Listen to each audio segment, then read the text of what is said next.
前2天我发了个视频，说的是温迪把在中国带回加拿大的香用来给老太太过生日，给人家当蜡烛，场面非常瘆人这么个事儿。大家说是不是假的？我现在在这解释一下啊，它是假的，它非常假。到底是咋回事呢？我跟你说，温迪确实从中国带回加拿大好几捆香，然后赶上你和姑姥过生日，把香点上给人家当的蜡烛。第2天我小姑你后就给我打电话说，我妈昨天老逗了，这香当不了蜡烛吧，嫂子？我妈给我姑姥点这个蜡烛，她点不亮，她也吹不灭呀，吹不灭呀。我一听天降素材，我说这事儿太好笑了，但是就靠我嘴这么说，他根本就反映不出来这个好笑的程度，就无法用画面呈现。我就跟温迪说，温迪，我求求你，我拜托你，你把昨天的情况给我再拍一遍，情景重现。温迪说那拍不了，姑姥走了。我说这死心眼儿呢，大街上随便找老太太。温迪说哎妈，你当铁岭的呀？那加拿大这地方，你街上随便找个人都费劲，还随便找老太太。俺家这条街6栋楼10个人，我是最老的。我说咋这么死心眼儿呢？你家这条街上没有，你就去下一条街上，越老的越好。温迪说俺家下一条街是殡仪馆，找老太太是容易，往回领难，往回领难。他说的这还真是真的，我去过他家，他们国家安置这种特殊场所非常随意。我说我吧，我只在乎你是怎么拿香给人当蜡烛，然后吹不灭，我不在乎老太太。温迪听不懂，人上公园找老太太去了，倒挺敬业，逮着老的就上去跟人搭话。他老头布莱恩怕温迪被人当成卖假药了，给他逮捕了，一直在他身上给打掩护。俩人呢跟黑白无常似的，满加拿大抓老太太，满加拿大抓老太太。最后我就说，我说你这也太费劲了。我最后说一遍，我不在乎那个老人，他是个人就行，女的就行，女的就行。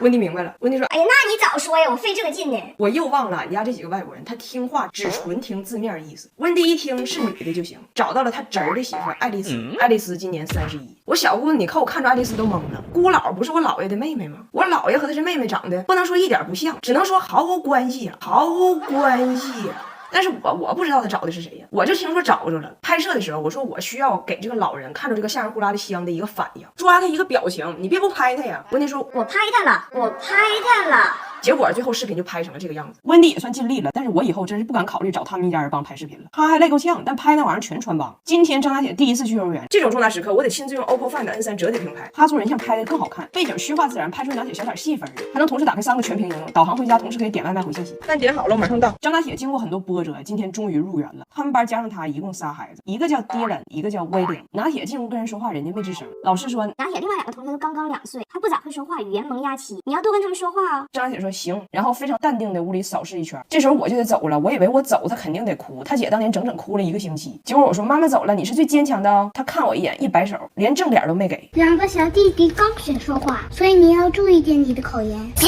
的啊！你不要跟他们说东北话。学谁呀？我要耶，我要耶。我今天呢，想真心跟大家分享一下我的外国婆婆教我的如何做女人，我受益终身。我婆婆温迪告诉我，今天我把话就撂这儿，你不用指望任何一个男的天生就会当爹，这事儿你肯定改变不了了，但是你能改变的是让他也知道女的生来也不会当妈，然后给他洗脑，也给孩子洗脑。世上只有爸爸好，就夸他，就让他带，不管他把孩子带啥样，只要喂足就忍住，小不忍则一生愁。然后我就做出了改变。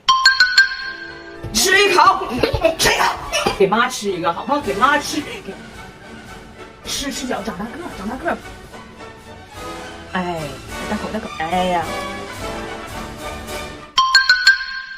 这盘都是素的，酸菜篓子，这盘就这俩肉的。你们喜欢吃肉的还是素的呀？肉的，多的。巧了，妈妈也喜欢吃肉的。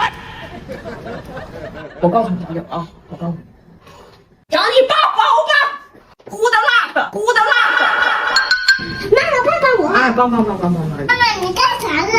让妈把这个打完啊！妈妈，我要拿搓搓。你这不已经拉完了吗？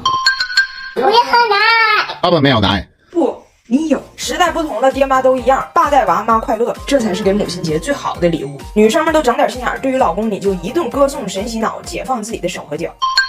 我的好妈妈，上班回到家，妈妈快坐下，电话预备开。妈妈不辛苦。我是好妈妈，下班回到家。宝宝们，今天我们不歌颂妈妈，妈妈教你们一首新的歌曲吧。你入学的新书包，得你自己拿。你雨中的花折伞，没人给你当。你爱心的那3星星，他也不会帮。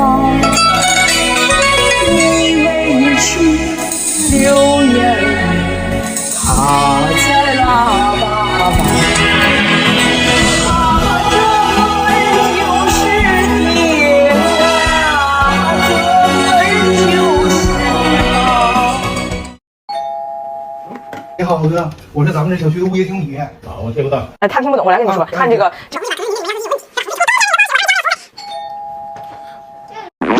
我是咱们这儿的物业经理。啊，我听不懂。我OK，可以。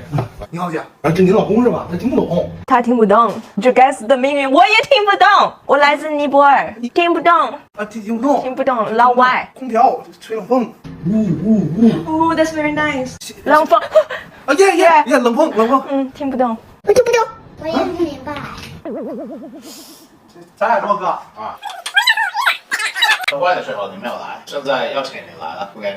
老公。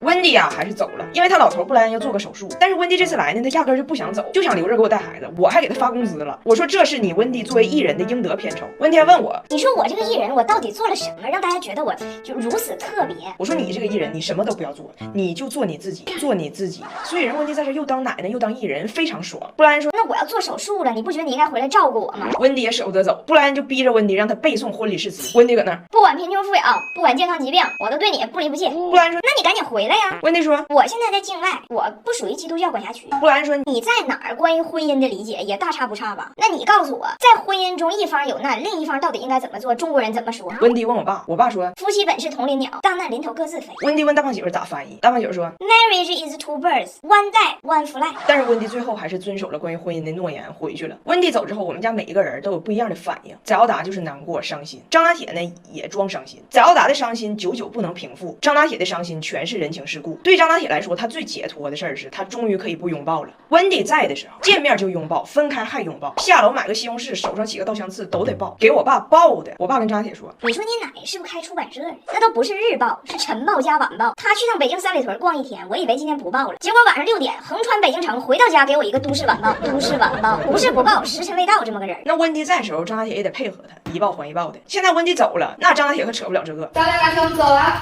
拜拜，拜拜。哎呀，拜拜走的，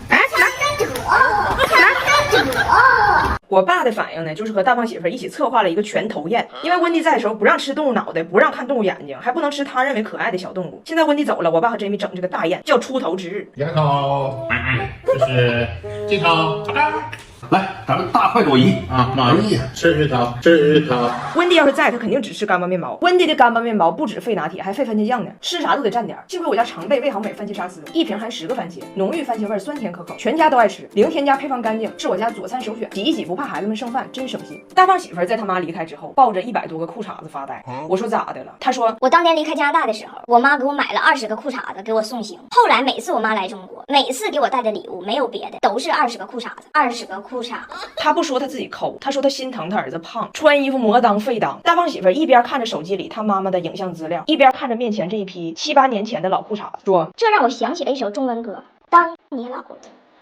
那老了，